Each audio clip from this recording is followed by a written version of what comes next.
Le Nouvel Esprit Public, Philippe Meyer, bonjour.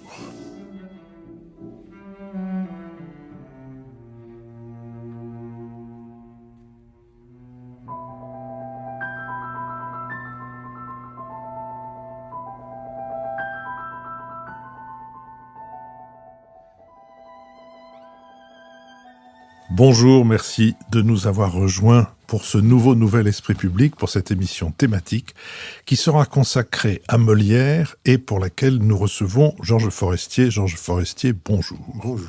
Quand je dis « nous », c'est Béatrice Gibelin, directrice de la revue Hérodote, Nicole Niesotto, vice-présidente de l'Institut Jacques Delors, et Marc-Olivier Padis, directeur des études de la Fondation Terra Nova.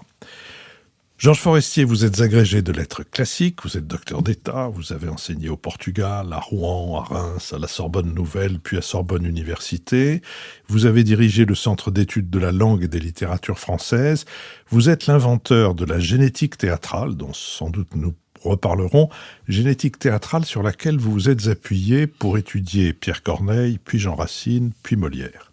Votre livre sur Molière, paru chez Gallimard, a reçu un excellent accueil. Il a été précédé d'un Molière à Paris il y a une trentaine d'années, et il y a une dizaine d'années, c'est sous votre direction, associée à Claude Bourqui, que la Pléiade a publié les œuvres complètes de l'auteur de Tartuffe. De ce Tartuffe, vous avez établi ce que vos recherches vous ont amené à considérer comme la version interdite, une version en 3 actes qui se termine par ou sur la victoire de Tartuffe et qui a été représentée cet hiver et ce printemps par la Comédie Française dans une mise en scène d'Ivo Vanov. Je vois que vous contestez mon interprétation de la fin et bien nous commencerons tout à l'heure par voir ça. En tout cas, cette version a été donc mise en scène par Ivo Vanov pour la Comédie Française, et elle a été donnée pour la première fois le 15 janvier dernier, qui est la date anniversaire de la naissance de Molière. Dans le très précieux journal de la littérature en ligne En attendant Nado, Dominique Guy Blanquet introduit son élogieuse analyse de votre Molière par ce chapeau.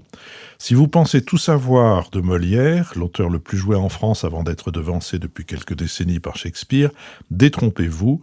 Georges Forestier rectifie des faits qu'on croyait établis, déplace les projecteurs tel un éclairagiste judicieux et nous fait découvrir un nouveau Molière au sein du paysage théâtral qu'il a animé. Les gaziers se bousculent pour exploiter son succès, le grand Corneille s'en inquiète, les princes le font jouer à domicile, Boileau l'encourage contre les esprits chagrins, le jeune Racine le salue au lever du roi. Fin de citation. Sans aucun doute, la lecture de votre Molière fait voler en éclats quantité de représentations répandues dans le public depuis sa mort qui n'est pas le sujet de la moindre de ces légendes, d'autant plus tenace qu'elles se nourrissent de clichés sur les artistes maudits ou en tout cas réprouvés, et qu'elles s'en nourrissent en retour. Mais votre livre est aussi un portrait de Paris et de ceux, petits et grands, dont Molière reproduira les travers, les qualités, les ridicules, les délicatesses. À une époque où il est fréquent que des comédiens écrivent eux-mêmes les pièces qu'ils jouent, Donneau de Visé remarque que Molière se distingue en faisant, je cite, des farces qui réussirent un peu plus que les farces qui furent un peu plus estimées dans toutes les villes que celles que les autres comédiens jouaient, fin de citation. Molière fut aussi parmi les premiers à ne pas se contenter d'écrire des farces, de petites pièces comiques en un acte dont les scènes étaient à peine ébauchées. Georges Forestier, vous avez en quelque sorte dépouillé Molière des différentes couches d'oripeaux dont on l'avait revêtu au fil des 349 ans qui nous séparent de sa mort. J'avais prévu, pour introduire notre conversation, de vous demander ce qui vous a le plus surpris dans vos découvertes. Mais on va geler la question, si vous voulez bien, car vos dénégations véhémentes, quand j'ai suggéré que la version que vous avez mise au point de Tartuffe se terminait sur la victoire de Tartuffe, me pousse à vous demander en quoi, de votre point de vue, j'ai faux. Mais vous avez faux parce que Ivo Vanov a rajouté 4 vers qu'il a pris dans la version en 5 actes traditionnelle. Mais c'est à vous d'en sortir. C'est à vous d'en sortir, vous qui parlez en maître. Exactement. C'est-à-dire qu'en fait, écoutez, moi j'ai pu reconstituer, si on peut rentrer directement dans le vif du sujet des artistes, j'ai pu reconstituer ce travail pour une raison très simple. C'est que quand on regarde les sources dont s'est inspiré Molière partait toujours de pièces de théâtre, de récits, de nouvelles, etc. Et toutes les sources racontent une histoire depuis le Moyen-Âge et jusqu'à certains scénarios de Commedia dell'arte, c'est toujours la même histoire. Un homme pieux recueille chez lui un saint homme, un pèlerin, etc., lequel tombe amoureux de la femme de son hôte.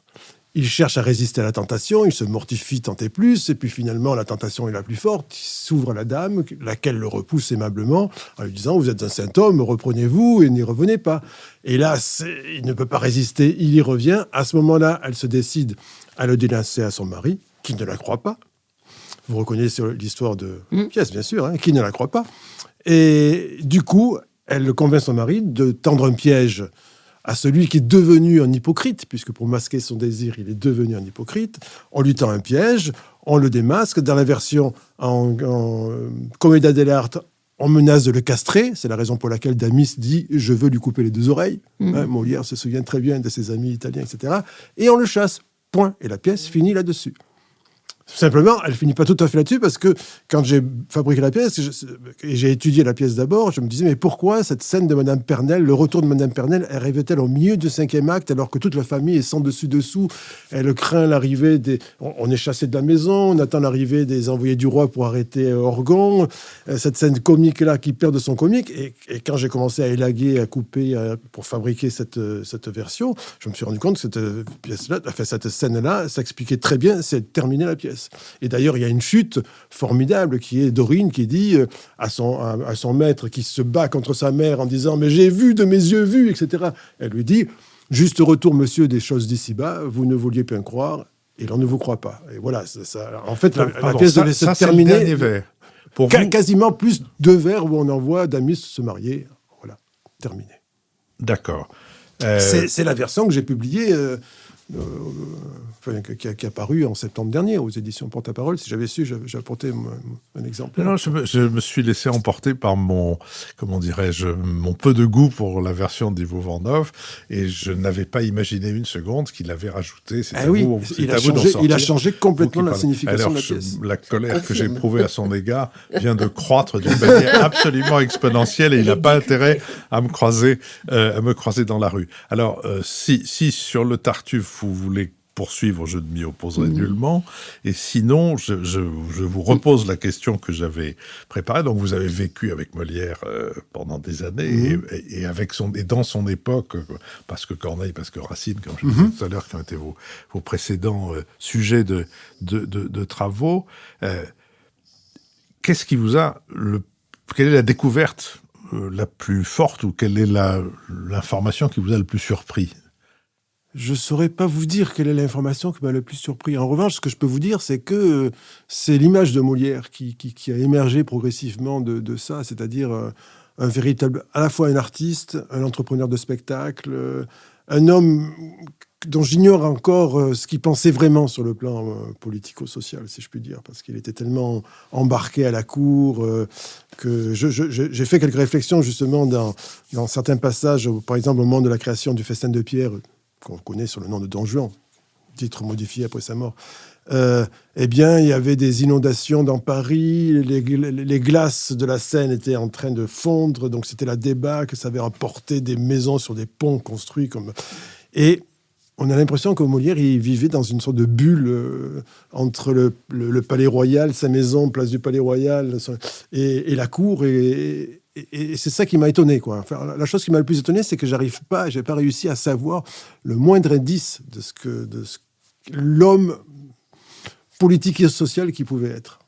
Nicole Nesotto ? Justement, moi, ce qui m'a le plus frappé, c'est la découverte que vous faites, en tout cas, moi, la découverte que je fais de ce que vous dites, à savoir que Molière n'a laissé aucune trace, qu'il a détruit tous ses manuscrits. Excusez-moi, il n'a pas détruit. Il n'y en avait peut-être pas. C'est-à-dire qu'à l'époque, tout le monde mettait au feu ses manuscrits quand c'était publié. Tout le monde, je veux dire. Racine, c'est pareil. Hein. Mais il n'y avait pas de manuscrits. Il n'y a aucune lettre, ni personnelle, ni collective. La seule source écrite que vous avez, ce sont les registres financiers du théâtre de Lagrange. Mais moi, ça m'a intrigué quand même, cette absence totale de narcissisme littéraire, alors qu'aujourd'hui, le moindre bout de papier d'un auteur, tout ça fait l'objet d'encadrement très important. Et je pense que c'est aussi une des raisons pour lesquelles on a, après, sur cette absence de traces, construit une légende. Enfin, Guimarães notamment a construit une légende que moi j'aimais bien, je dois dire. Il me semble que je préfère le Molière. Non, ce personnage un peu romantique, ça, voilà, c'est mon côté fleur bleue, comme dirait Philippe Meyer.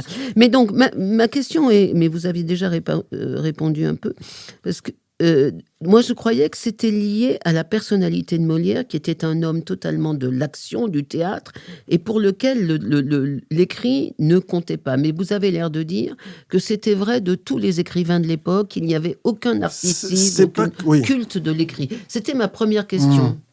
Alors, j'y réponds. S'il vous plaît. Et il se trouve que le culte de l'écrit, le culte du papier du grand homme, apparaît à la fin du XVIIIe et explose avec ce que Bénichou appelait le temps des prophètes, c'est-à-dire avec le XIXe siècle. Jusqu'alors, au XVIIe siècle, on n'a rien. On a 20 lettres de Corneille. On a 200 lettres de Racine, étant entendu que quand j'ai fait la biographie de Racine 20 ans avant celle de Molière, j'avais calculé que, vu tout ce qu'il disait lui-même qu'il écrivait, il avait dû écrire 40 à 50 000 lettres dans sa vie, lui-même, sans compter celles qu'il a reçues. Et à la différence de Molière, Racine avait 2 fils qui ont vécu dans une adoration posthume absolue. L'un est devenu complètement nérasthénie. Il a vendu sa charge à la cour qu'il avait héritée pourtant de son père, de secrétaire du roi, etc. Et ils ont cherché, les 2 fils, à recueillir tout ce qu'ils ont pu.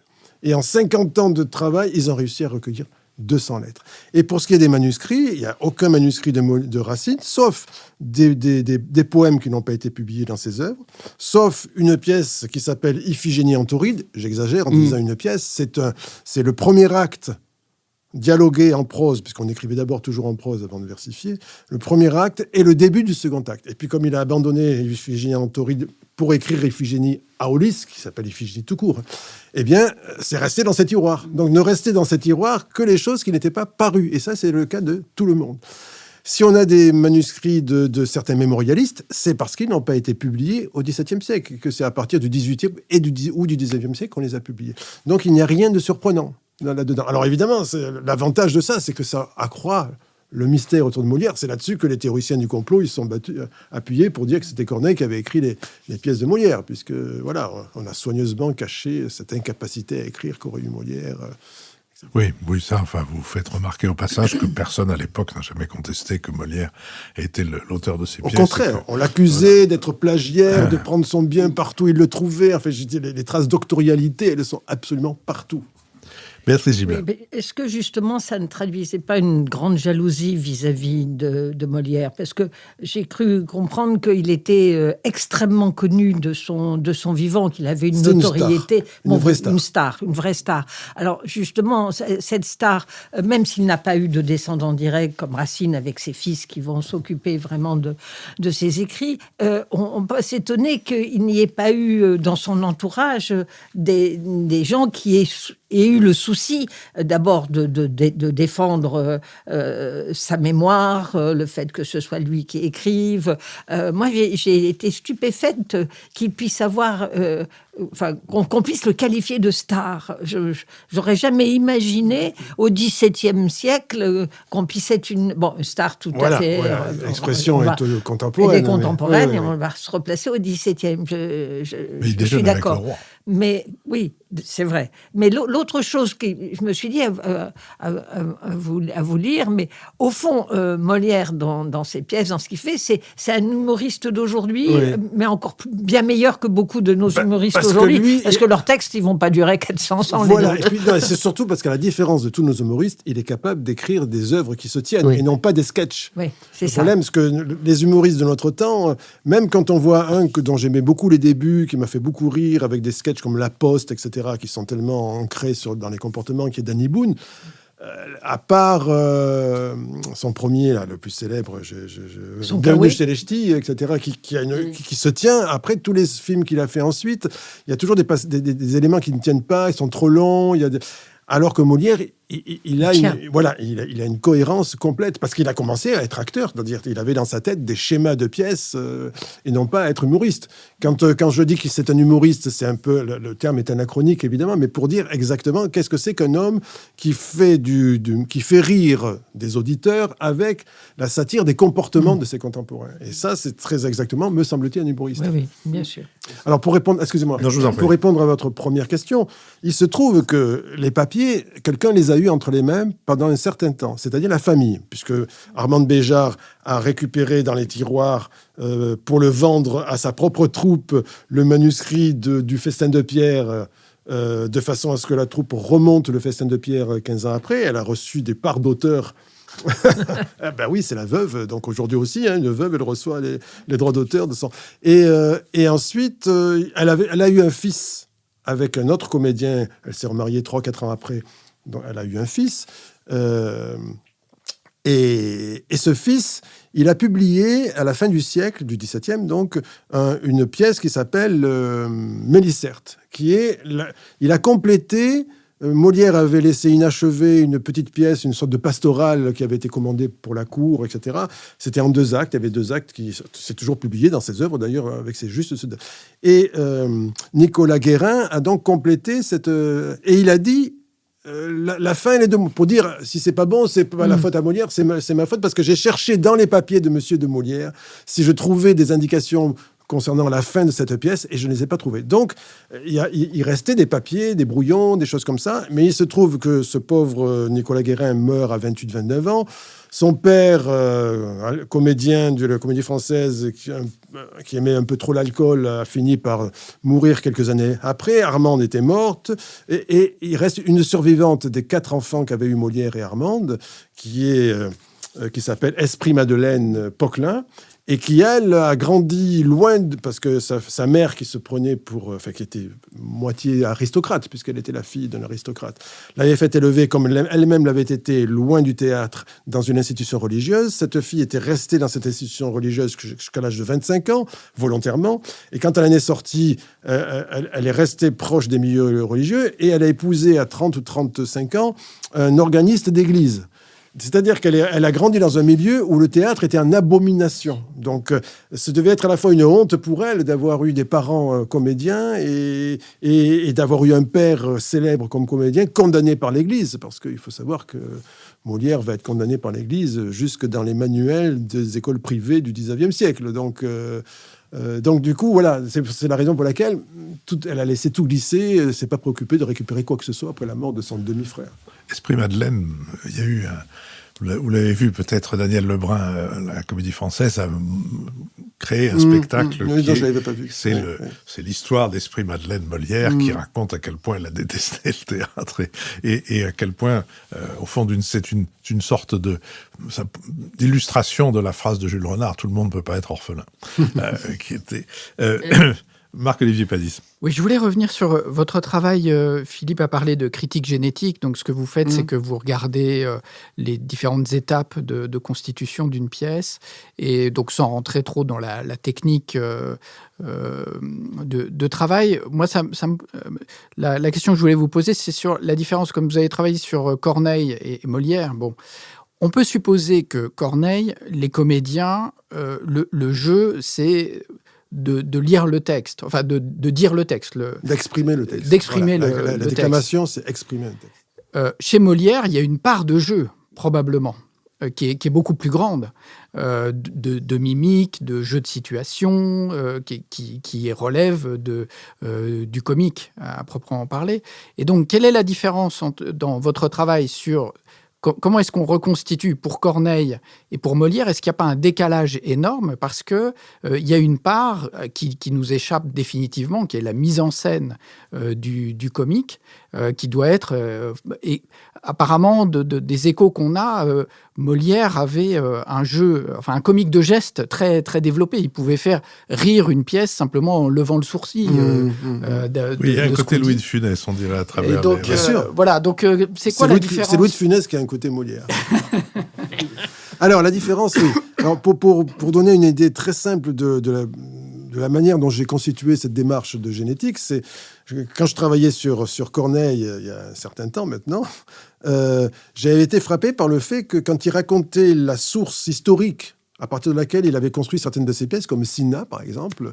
Mais quand on lit ce qu'il raconte de Cinna, il emprunte sa source à Montaigne, qui lui-même a traduit Sénèque, et on s'aperçoit qu'en fait, le texte dit « Auguste est informé d'une conspiration », faite par un certain Stultus, un imbécile nommé Cinna. Il le convoque, il lui dit « Voilà, vous connaissez l'histoire, hein, voilà, tu m'as trahi, discutons et voyons lequel d'entre nous aura la plus grande générosité, moi en te pardonnant et toi en te comportant comme quelqu'un qui a été pardonné par moi. » Et quand j'ai vu ça, j'ai dit « Mais ça, c'est le dénouement. » Donc comment Corneille construit-il sa pièce ? Ça veut dire qu'en fait, il construit ses pièces à rebours, c'est-à-dire à partir de la fin, il a un dénouement, il faut qu'il se demande d'abord pour quelle raison y a-t-il eu une conspiration, une trahison de la conspiration. Donc on va créer une histoire d'amour, rivalité amoureuse. Pour quelle raison même y a-t-il eu une conspiration ? Et c'est là que, comme il faut introduire une rivalité amoureuse, il faut introduire un personnage féminin. Donc il invente que c'est Émilie, personnage fictif, fille d'un allié de Marc-Antoine qui a été tué sur l'ordre d'Octave, etc. Et on s'aperçoit que voilà, c'est à partir de là que j'ai essayé de reconstituer la démarche. À partir du moment où mes études et mes recherches m'avaient mis dans la tête exactement comment était construite une pièce en 5 actes, les contraintes, etc., etc. Voilà. Et ça, c'est pour Corneille, donc, en fait. Hein. Quant à Molière, il faut distinguer deux choses. Il faut distinguer les pièces en vers et les pièces en prose. Parce que les pièces en vers, il était beaucoup moins libre en tout cas, d'improviser à partir de ces pièces en vers. Il était même quasiment tenu à dire le texte. Ce qui, de toute façon, un texte en vers a beaucoup d'avantages pour un comédien, c'est que c'est beaucoup plus facile à mémoriser que texte en prose. Et du coup, le texte en prose permet une certaine improvisation dedans.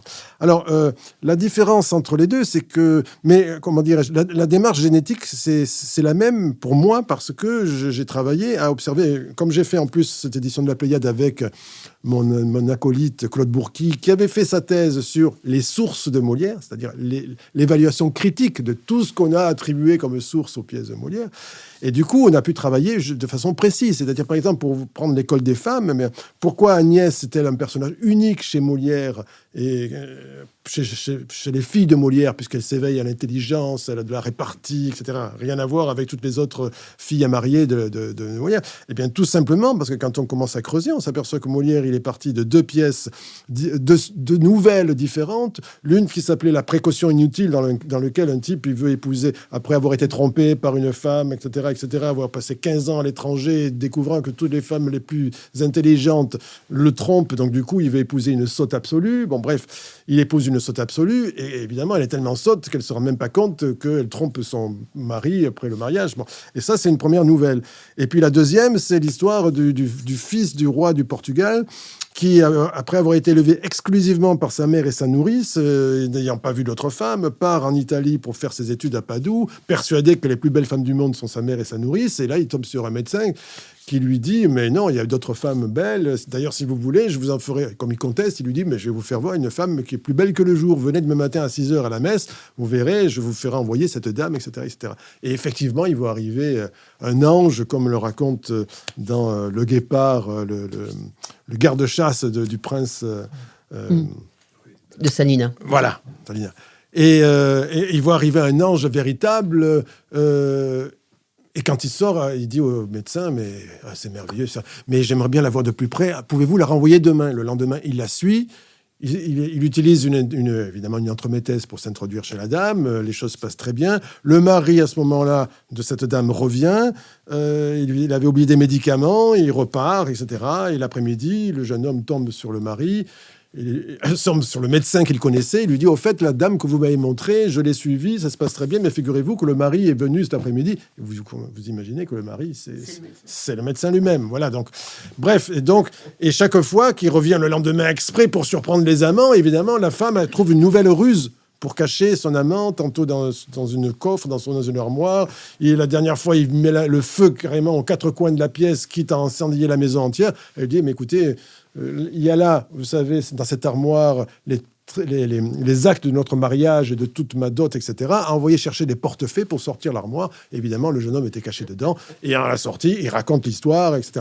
Et on s'aperçoit en fait que Molière, il a combiné d'une façon absolument géniale ces deux histoires. D'abord, pour faire de l'École des femmes une pièce dans laquelle tout repose sur des récits, puisque c'est chaque fois ou Agnès ou Horace qui racontent à Arnolphe la manière dont il a été trompé, etc. Et donc tout repose sur les réactions ridicules et comiques d'Arnolphe. Et en même temps, il se retrouve avec deux femmes. L'une sotte et l'autre intelligente. Et il a l'idée géniale de faire une couture qui est, au moment où elle envoie la pierre pour chasser le jeune homme, et il y a une lettre qui est attachée à la pierre, et elle explique qu'elle est en train de comprendre qu'on l'a élevé dans l'abrutissement complet, mais que son esprit...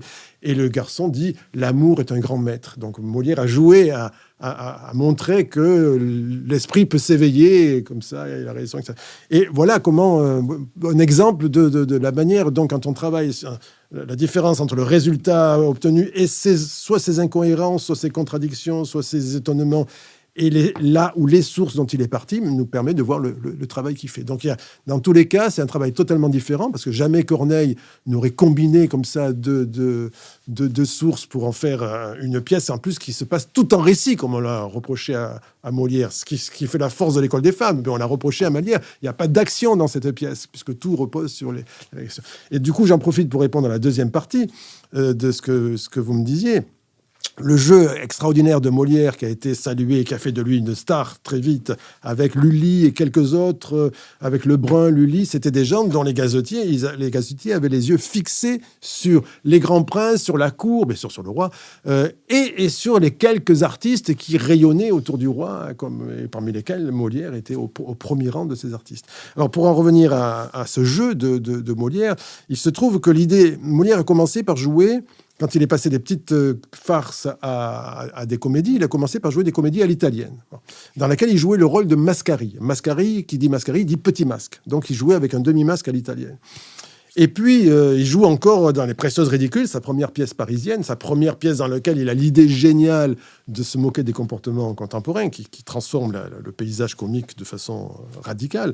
Eh bien, il est encore le marquis de Mascari, le valet de Mascari déguisé en petit marquis. Bon.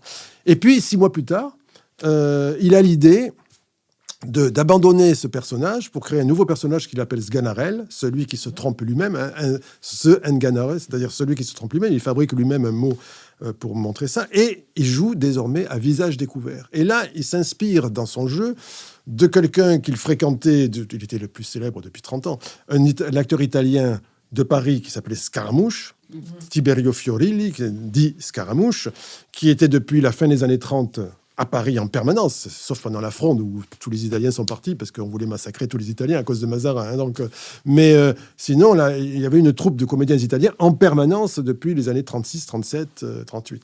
Et Molière, en plus, quand il arrive à Paris en 58, on lui donne un théâtre, c'est le théâtre occupé par les Italiens. Donc le Scaramouche, il a fréquenté, il jouait un jour l'autre. Hein.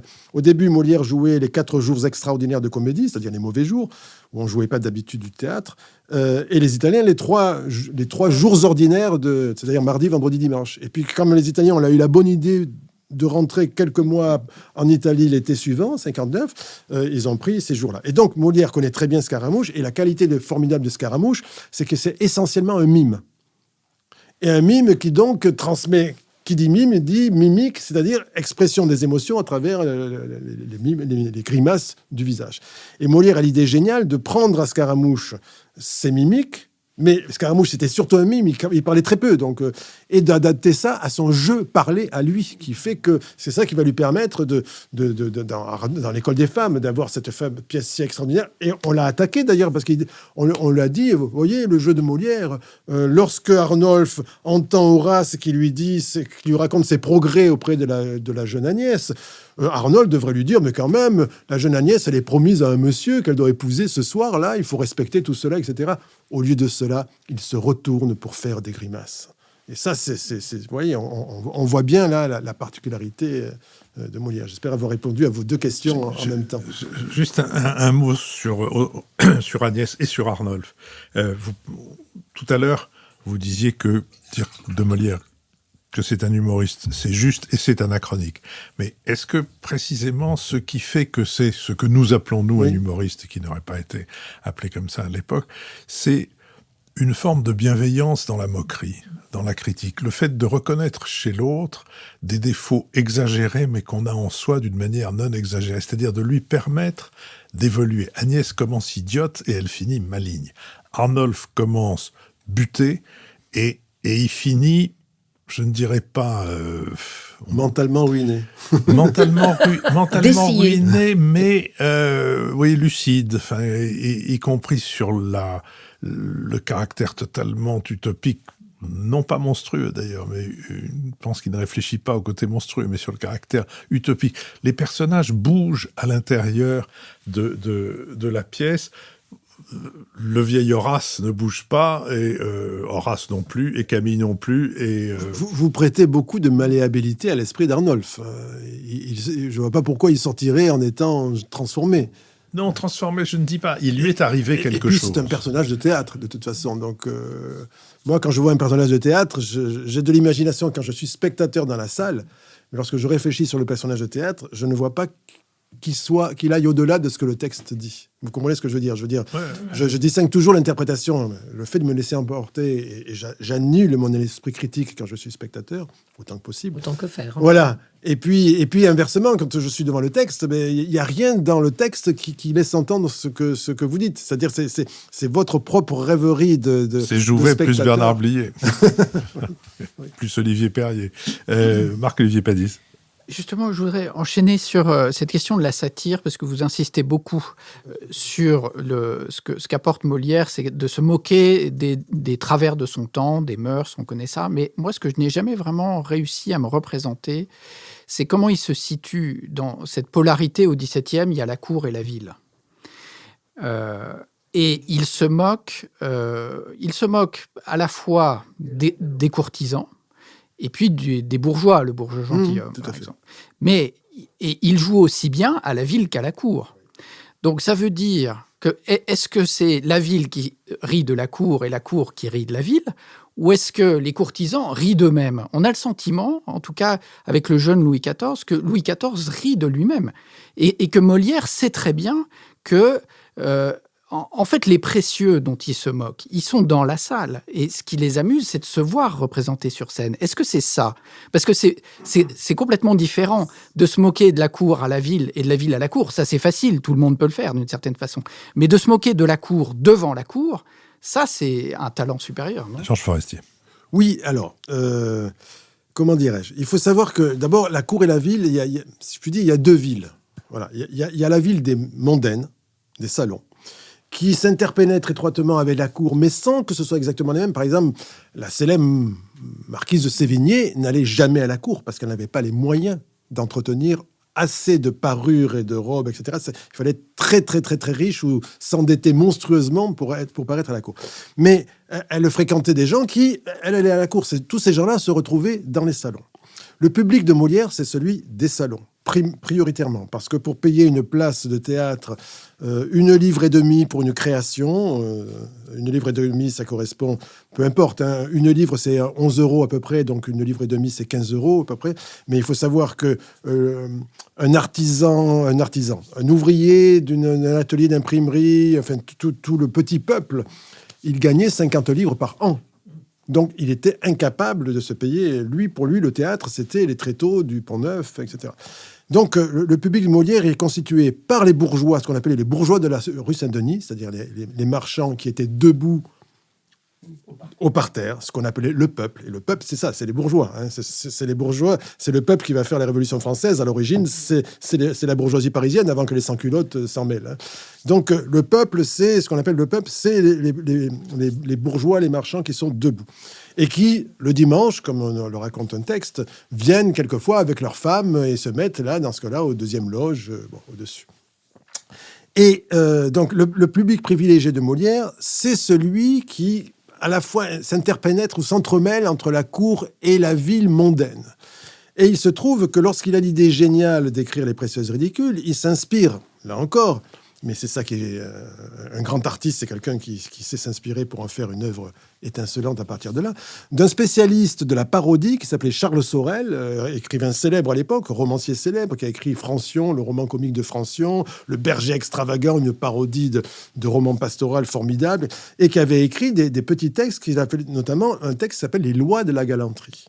Et Les Lois de la galanterie, c'est un texte parodique à destination des mondains eux-mêmes, parce que je vais expliquer pourquoi l'esprit d'autodérision, je vais y revenir. Et il raconte donc comment on doit se comporter lorsqu'on est invité dans un salon, etc.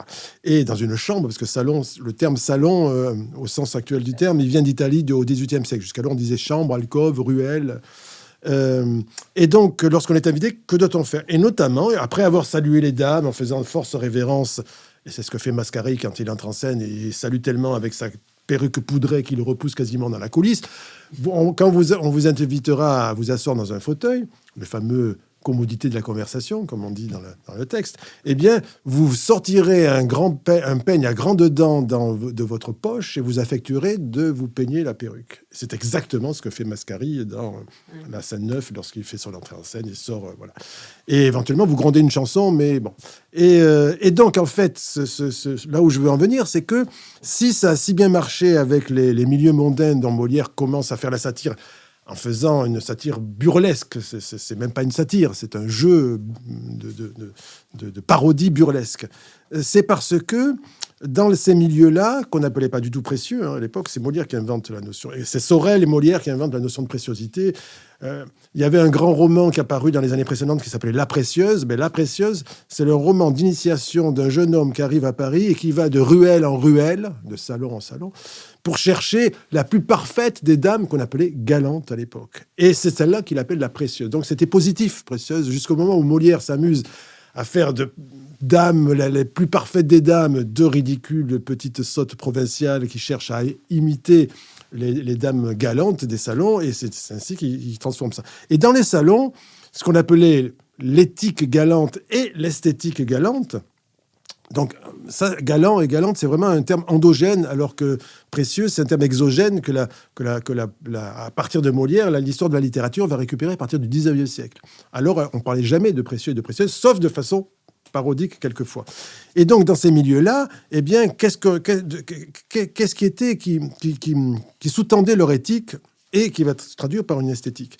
C'est le je ne sais quoi, c'est le fait de... Vous reconnaissez des termes qui vont illustrer l'esthétique classique à partir du 18e. Le je ne sais quoi, le fait de ne vouloir se piquer de rien, le fait de savoir un peu de tout avec délicatesse, le fait que lorsqu'on écrit des vers, on ne doit surtout pas vouloir les lire à la personne qu'on rencontre, d'où la satire dans le Misanthrope, la deuxième scène du Misanthrope avec Oronte, etc. Et surtout, un des éléments essentiels, c'est l'autodérision. Et ce qui fait que Molière, du coup, en se moquant d'eux, de façon burlesque avec les précieuses, mais après on va les voir de façon un peu moins burlesque, caricaturale certes, mais avec les fâcheux. Mais alors ça, ce sont les mondaines de la cour qu'on va voir. Puis avec la critique de l'école des femmes, et tout ça, ça débouche dans le Misanthrope.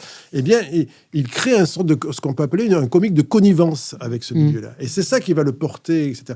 Et en même temps, le public, le peuple qui sont les marchands, qui certains ont affaire comme clients avec la haute bourgeoisie de robe, enfin la noblesse de robe, donc la haute bourgeoisie du barreau et du parlement, et les aristocrates, dont le père de Molière, qui fréquente une boutique de tapissier, si ce n'est ceux qui peuvent se payer le superflu de l'ameublement. Les coussins, les sièges bien rembourrés, les lits en plumes, etc., etc. Et je veux dire, c'est ce public-là qui... Et donc, il y a ces personnes-là qui vendent, qui côtoient ou qui croisent l'aristocratie. Évidemment, lorsqu'ils se retrouvent au parterre debout dans des pièces où voilà, ils se marrent parce qu'ils ne maîtrisent pas les codes, mais ils savent bien que c'est des codes qui leur échappent. Et donc, comme Molière les caricatures, du coup, ça marche. Donc, il y a le comique de connivence d'un côté et le comique des autres qui voient mettre sur la scène et se moquer sur la scène de comportements qui leur échappent, mais qui voient bien que c'est ça.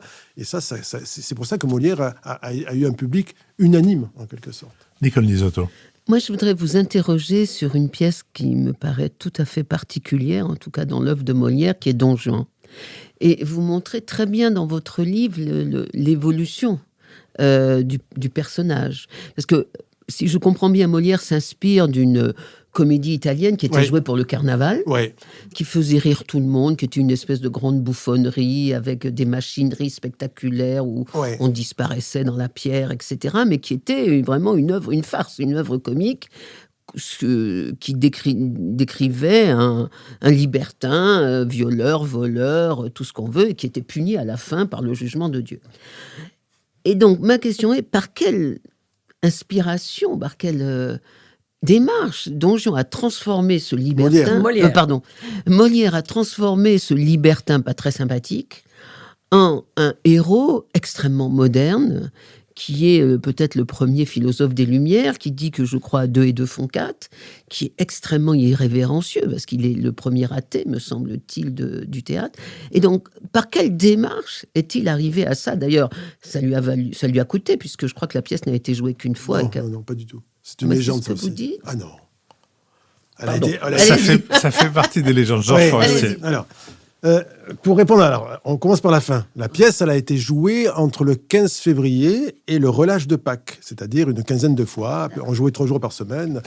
Et ensuite, évidemment, moi-même, quand j'ai fait un petit Molière, je ne sais pas si c'est à ça que vous faisiez allusion tout à l'heure, un petit Molière chez Bordas en 1990, où mes connaissances étaient une assimilation de ce que j'avais étudié, de ce que je commençais à... Bon.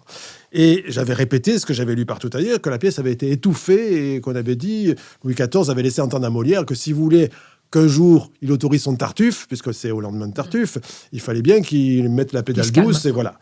Et en fait, il se trouve que quand je me suis mis à travailler de près sur Molière, je me suis rendu compte que toute pièce qui était créée à la fin du mois de décembre ou pendant le carnaval, à partir du 6 janvier, donc au lendemain du Jour des Rois, eh bien, cette pièce allait jusqu'au relâche, et qu'après, elle n'était jamais reprise dans les semaines qui suivaient la reprise après Pâques. Et il se trouve qu'on voit ça avec l'École des femmes. L'École des femmes va jusqu'au relâche de Pâques, et puis elle est reprise seulement le 1er juin avec la critique de l'École des femmes. Bon, c'est un succès absolu. Mais toutes les autres pièces, Amphitryon, qui est aussi une pièce avec des machines que Molière crée une deuxième fois pour compenser la deuxième interdiction de Tartuffe devenu l'imposteur en 1667-68, eh bien, Amphitryon est créé le 15 janvier, va jusqu'au relâche de Pâques, et est simplement repris 2 fois à la fin juin, et puis après, quasiment plus jamais. Donc, on a créé une sorte de mystère lié à la censure, alors que... Alors, il y a une autre raison. C'est que Don Juan, qui s'appelle Le Festin de Pierre, en fait, je répète, c'est après la mort de Molière que la pièce a été rebaptisée Don Juan. Je peux vous dire pourquoi après, mais pour l'instant, allons à l'essentiel. Donc, ce Don Juan est une pièce que Molière a conçue, avec sa troupe, comme une pièce à machine. C'est-à-dire un décor par acte, avec un changement de décor, un décor pareil, avec des changements de décor à vue, c'est-à-dire on a un décor qui est présent sur la scène, et puis on va passer à l'autre décor, et avec système de machinerie, le décor qu'on voit est en train de partir, celui qui est derrière arrive avec un même système de machine, ça monte, enfin les frises montent, descendent, etc. Et les spectateurs étaient stupéfaits. Voilà, c'était des effets spéciaux de l'époque, inventés par les scénographes italiens depuis les années 30-40 et transportés en France grâce à Mazarin avec les premiers opéras italiens joués en France. Et donc, qu'est-ce qui s'est passé ? Tartuffe est interdit le lendemain du 12 mai de la création à Versailles. La troupe avait prévu ça comme de la reprendre au mois de juin. Bon, il faut des bouche-trous. Bouche-trou premier, une pièce d'un débutant qui s'appelle Racine, que personne ne connaît, qui s'appelle La Thébaïde. Il la monte là le 26 juin, c'est l'été, on monte jamais de tragédie l'été, on crée jamais de tragédie l'été, c'est l'été, c'est les pièces légères, etc.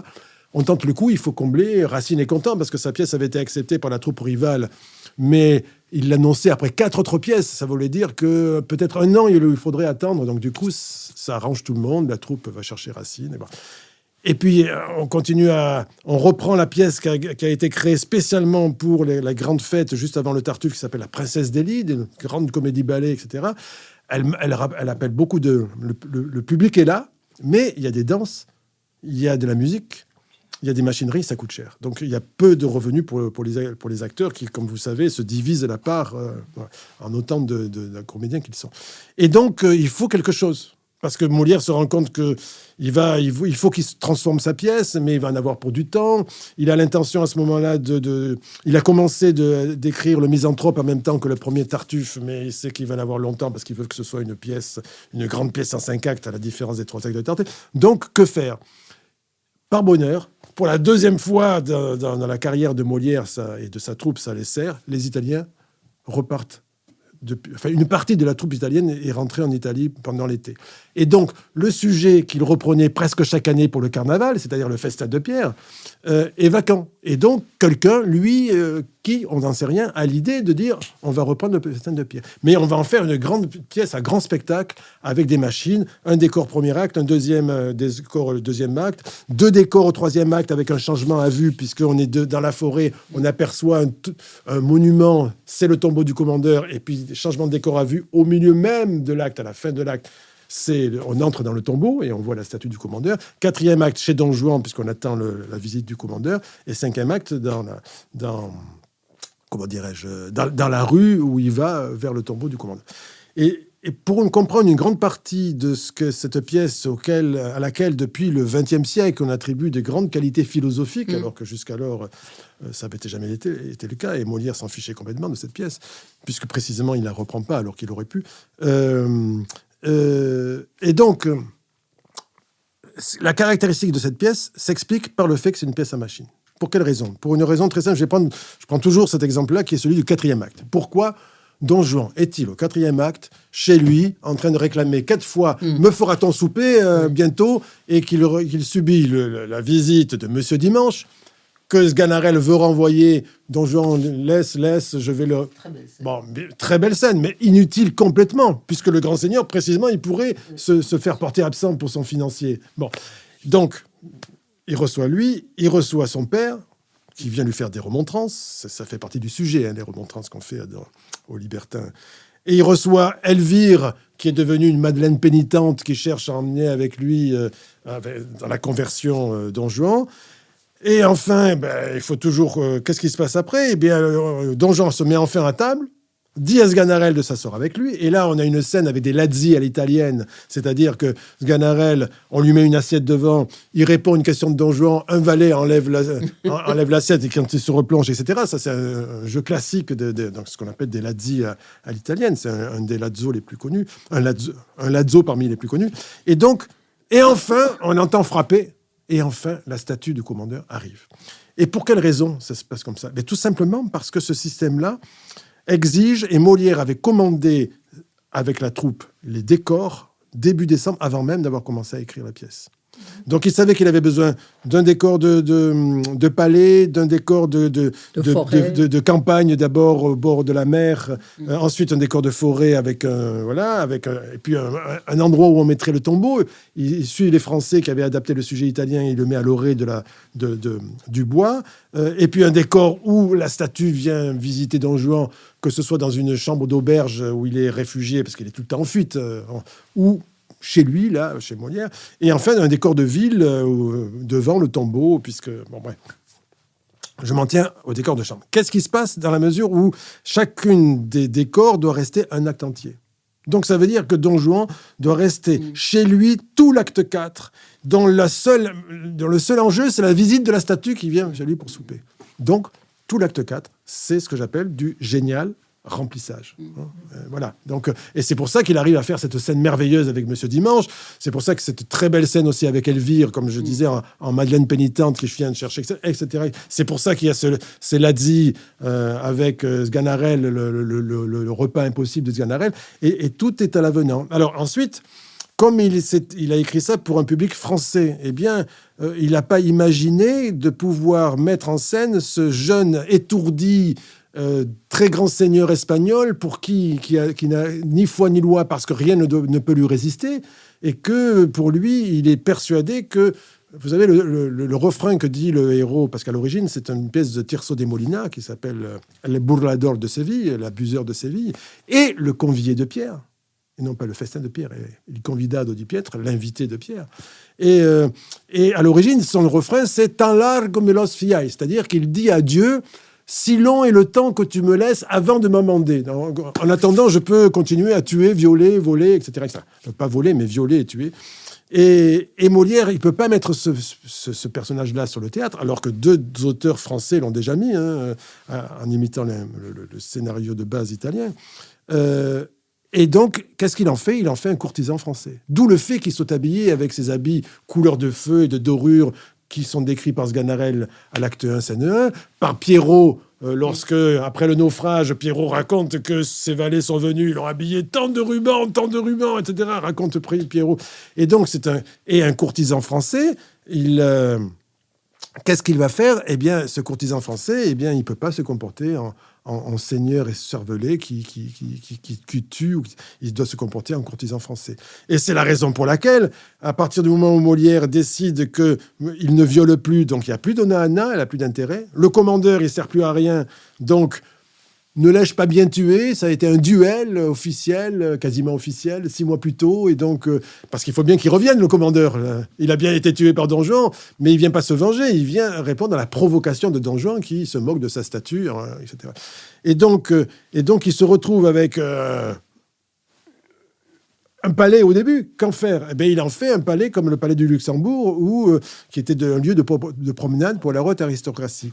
Et là, qu'est-ce qu'il va faire ? Eh bien, il a l'idée géniale, puisque ce personnage-là ne tue plus, ne viole plus, mais évidemment, il est toujours mu par son désir vis-à-vis des femmes. Comment lui faire exprimer son désir vis-à-vis des femmes ? Et c'est la fameuse tirade de l'apôtre de l'inconstance qui rêve de s'élancer à la suite de toutes les femmes du monde. Eh bien ça, Molière décalque, je dis bien décalque, l'élégie 4 du livre 2 des Amours d'Ovide, dans laquelle Ovide raconte très exactement cela, comment son désir l'emporte, comment il aimerait pouvoir séduire toutes les femmes de Rome, etc., etc. Et il faut savoir que Ovide, c'est pas l'homme des métamorphoses, là, qu'on apprend dans les écoles à l'époque. C'est l'homme des amours et des remèdes aux amours, qui est une des lectures privilégiées dans les salons, précisément. Et au XVIIe siècle, quand on voulait dire c'est un donjon, quand on dit aujourd'hui c'est un donjon, on disait c'est un Ovide. Parce que on s'appuyait justement sur ça. Et donc voilà cette image que tout d'un coup qui est complètement différente. On est à Paris, en fait, même si ça se passe dans un lieu, une ville qui près de la mer, enfin bref. Mais donc on est dans un lieu indistinct, mais on est à Paris. C'est pour ça, c'est ça qui transforme tout.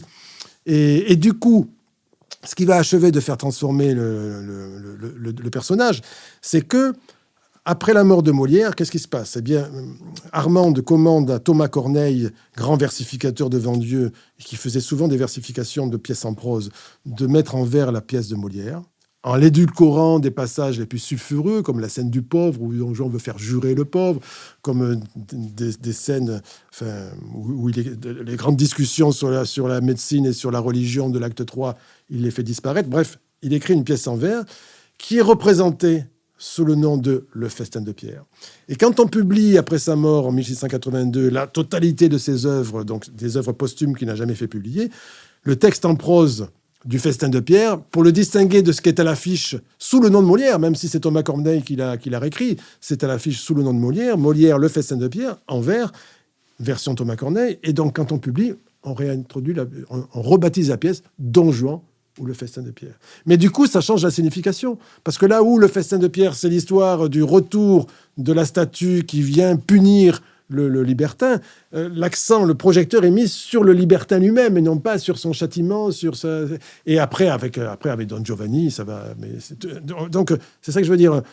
L'éclairage se met à être différent. Béatrice Gibelin. Oui, moi je voudrais deux points. On a parlé du rôle d'Agnès et comment de sotte elle devient pertinente, on va dire. La conception que Molière avait des femmes, il était effectivement sensible à leur accès à la connaissance, au fond à une forme d'émancipation. Est-ce que c'était quelque chose auquel il adhérait, si vous voulez, parce que dans l'époque, c'était quand même pas si fréquent que ça, il me semble.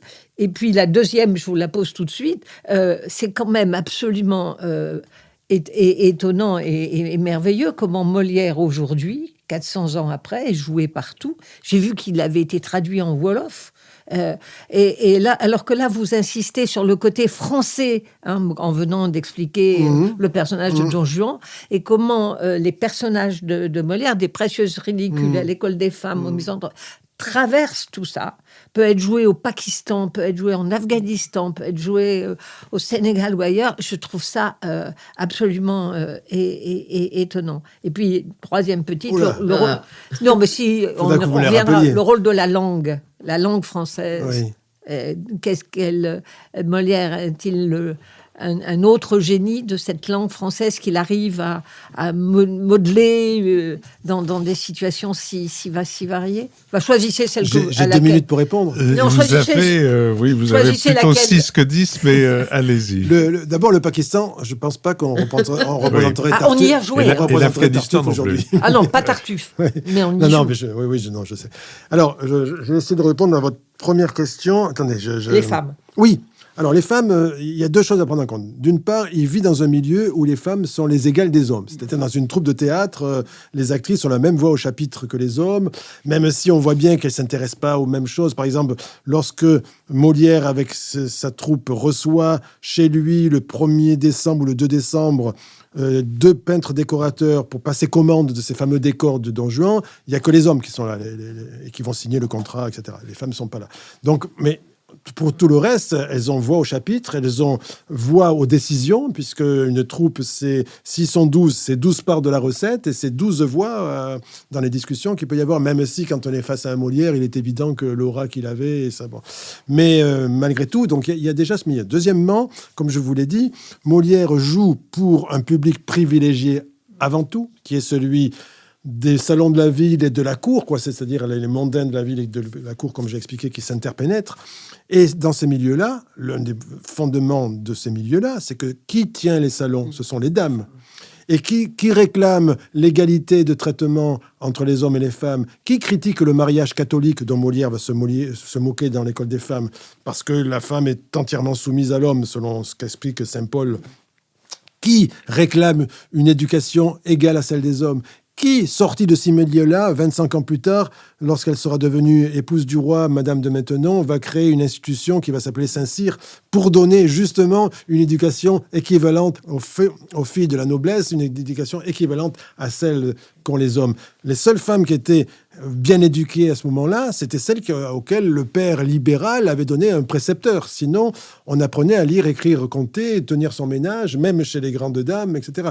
Et donc, heureusement, comme elles savent, on leur apprend bien à lire, leur instruction se fait à travers les romans, notamment les grands romans fleuves de Mademoiselle de Scudéry, dans laquelle, quand on les lit, ça se passe chez le grand Cyrus ou chez les Romains à travers Clélie, eh bien, en fait, c'est la vie des salons. Et on s'aperçoit que ce qui est réclamé, c'est précisément l'égalité entre les hommes et les femmes. Alors, est-ce que Molière, il était intimement persuadé de lui-même dans la mesure où il va se moquer des femmes savantes? Alors, c'est la satire des pédants, au mode féminin. Mais quand même, Henriette, elle réclame un peu une modestie et un refus du savoir qui est un peu étonnant. Mais je pense que tout ça, c'est parce qu'il faut faire un jeu d'opposition. Et que le problème de Molière, pour savoir exactement ce qu'il pensait, c'est que c'est un homme de théâtre, au sens, et un compositeur de dialogue et de controverse, d'opposition entre les personnages, et que donc, il fabrique ses œuvres, et les idées, elles ne sont pas toujours les siennes, quoi. Il utilise des idées dont il a besoin. Mais je pense que, vu les milieux qu'il fréquentait et sa troupe, il était favorable à l'émancipation. Oui, bien sûr. Georges Forestier, je vous remercie beaucoup. Votre livre, votre biographie de Molière est donc paru chez Gallimard et comme nos auditeurs ont pu l'entendre, c'est une lecture qui devrait occuper normalement une bonne partie de l'été de ceux qui nous auront entendus ce matin. Je vous remercie.